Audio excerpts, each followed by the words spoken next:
Boom, sugar.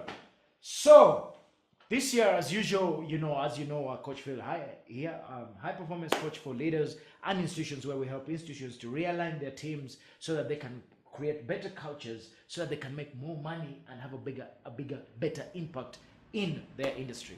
This particular video comes at that time after reflection and going through all the work we've done throughout the year, all the stuff we've done with the different kind of leaders and different kind of teams, and going through it, I realized that there were some who have excelled and there's some who have excelled. So in this video, I'm going to share with you the 15, and I mean 15 reasons why so-called great leaders have failed to make an impact, okay? Or they failed to shine, or they failed to live up to the expectation, okay? Number one, and this is not just for leaders, but also for you in your life as you think about it, the assumption on clarity. The assumption that everybody in the organization understands the goal, the vision, what we're going after, everything else. It's such, in its simplicity, it's so crucial. You've heard the story.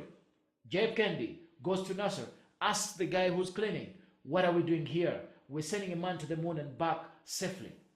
You'd be surprised how many leaders do not actually take time to invest it in making sure everybody, and I mean everybody on the team, understands and is clear about the vision, what we're doing, what our goals are, what we need to do, what we're measuring, and stuff like that. So most leaders have failed during the year because a few people knew, therefore a few people attempted to execute. That's number one. Number two, they recruited for the wrong reasons. They recruited because of the budget, and they didn't recruit because of the task and or for the future.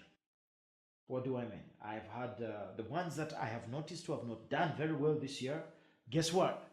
When they're recruiting, they say, man, we can't pay for that because the budget says this. The ones who have excelled have recruited because of the purpose and the future and what needs to happen. Because they know that if they do the right recruitment, get the right person in and pay them the right way, then that person will be able to execute better so the organization goals are achieved. You'd think it is that simple, but guess what? Oh no, we can't because the budget doesn't allow us. Boom! They have remained stagnant. They haven't brought in the right people. They have recruited because of budget and not because of the job or what needs to be done, okay?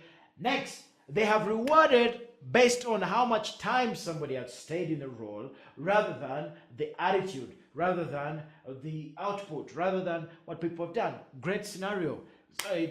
Somebody was doing a list of the people they need to reward for the year, okay? Now, don't get me wrong, loyalty is great. Somebody who has stayed for a long time, absolutely fantastic, okay? Reward them for their loyalty, and if they do a good job, better.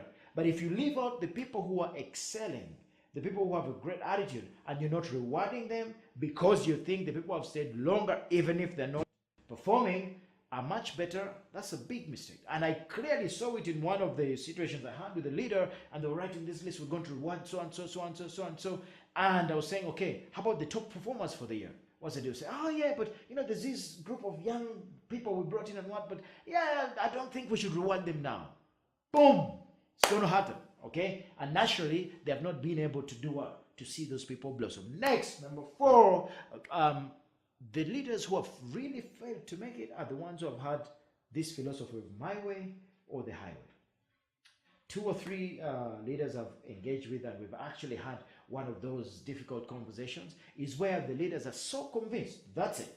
They know everything, therefore, boom, that's just the way it is. This is the way we're going to go. And when you challenge them a little bit, they get defensive and their ego comes up, and you can see that, guess what? They're not willing to open up and learn. What does that do for the people? Even if they surround themselves with great people, the great people are just going to shut up. Why? Because it is either my way or the highway. Therefore, the leader has isolated themselves. There's no fresh ideas coming in. Therefore, inevitably, they are not shining. Which means what? Poor results. Which means what? Failure. Okay? There you go. My next number 5. The leaders who are not shining have not taken time to understand the power of induction. The power of understanding that when somebody comes in, rather than throw them at the deep end so that they just learn on the job, you do a proper induction. If you ask me, 2 months minimum.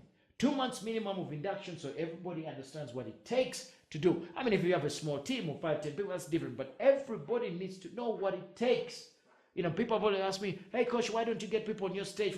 Hey, for you to ever get on my stage, to give you permission to talk to my people, you got to be able to have, you must have been with me for at least a year to have trained, to have known what it takes. I don't take induction for granted. Most of the accidents that happen is because people don't get enough induction. And most importantly, the leaders think it is a human resource issue. Those who have excelled, they ensure that the person goes through, and every Friday, the people on induction go and speak to the leader. Some amazing stuff happens when that happens, okay? Number 6, they have a poor mentality on remuneration. Most importantly, their remuneration is poor. Again, coach, the budget dictates this and this, so we can't remunerate this and this. Hey, if somebody is making a difference for you and is bringing in whatever it takes to make the organization work, you got to remunerate them, whether you want to know. Now, is there a structure? Yes, but you as a leader need to be able to decide. I'll give you a great example.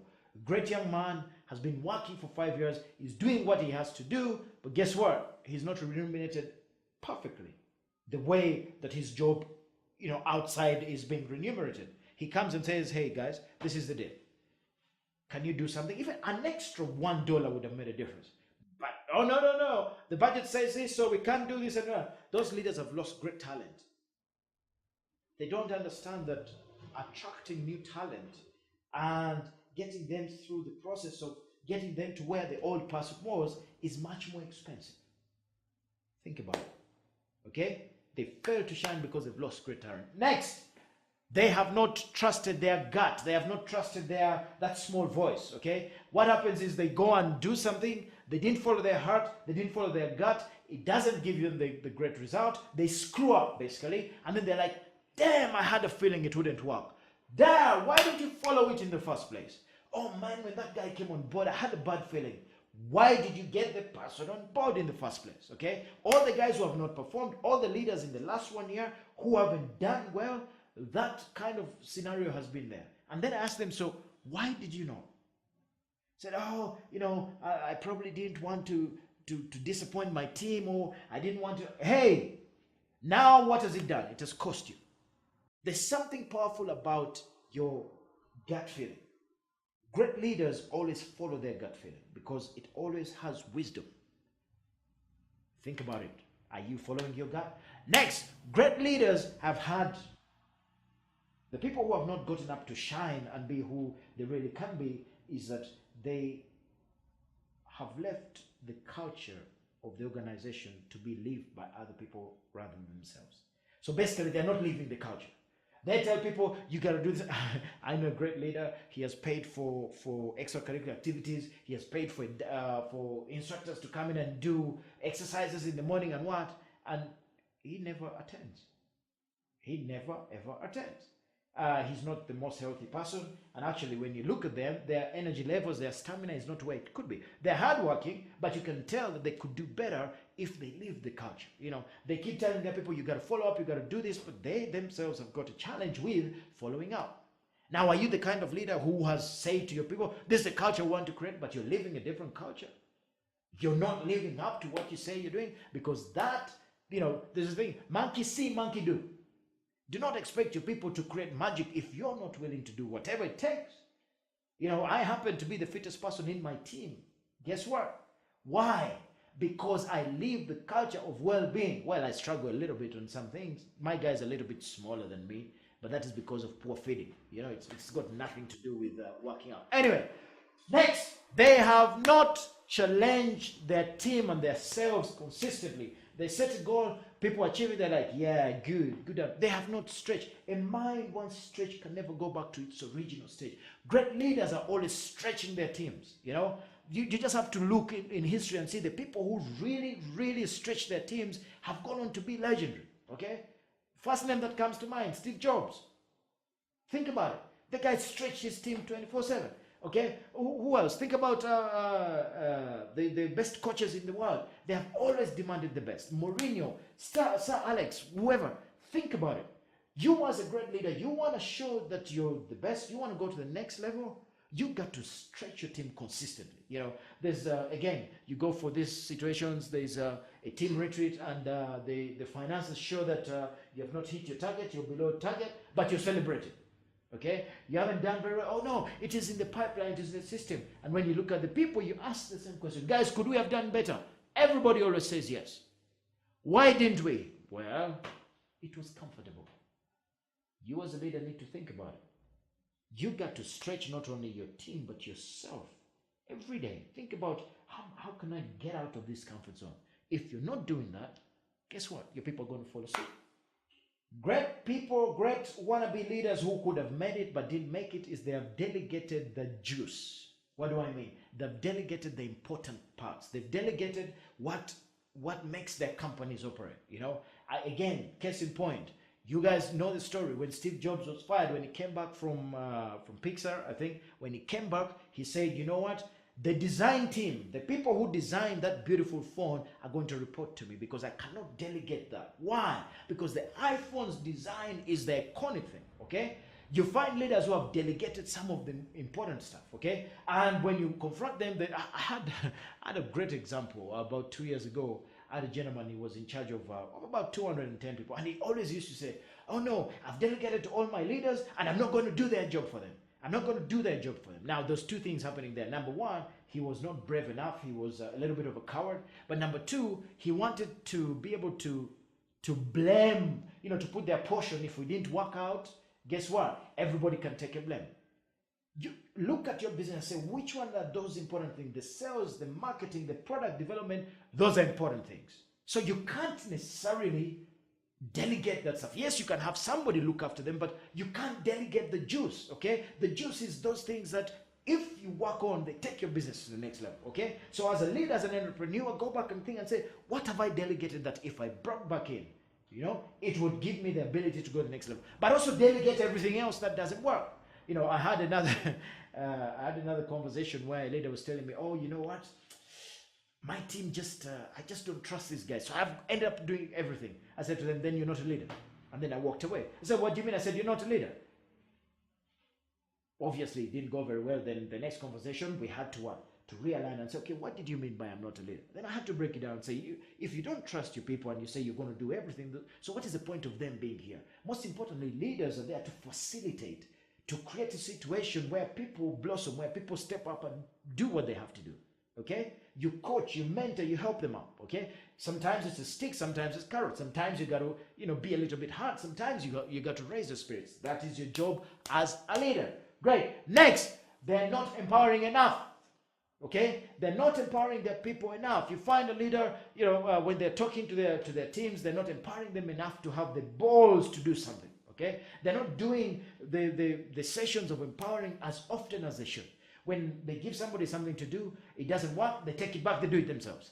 Okay? And then what? What happens to the other person? That person's power is like, well, if the leader is always going to do it well. Or they go and make a mistake. Instead of coming back and talking about it and helping them to get to the next level, they give them stick and leave them there. Then people get disempowered. Okay? So, great leaders who have not really shined, they're not empowering their people enough. Next. This has been a big one, slow decision making. And I have been a victim of this in the past. And yes, I know how much it affects great leaders. They procrastinate on decisions so long, okay? And they have this really stupid excuse. Oh, I want to be a perfectionist. No, perfectionism is for losers. You're just a coward, okay? Do what you have to do as a leader. Great leaders are decisive. What needs to happen now? Boom, take a decision, live by it. If it kills you, you learn from it, you get better, okay? If it doesn't work, that's the price you got to pay as a leader. Okay. Next, they compromise themselves. They compromise their integrity. This is a big one. It's a very big one, and this goes straight to the heart of some great leaders who we have lost simply because of compromise with their integrity.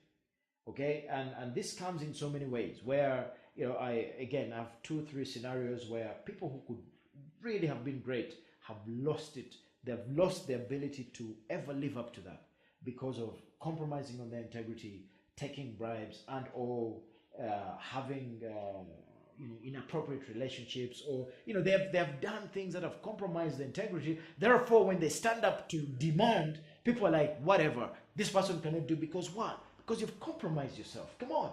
Now, does that mean the end of it? No, you can bounce back by saying, you know what? Everybody learns from these mistakes. We can do what we have to do. Okay?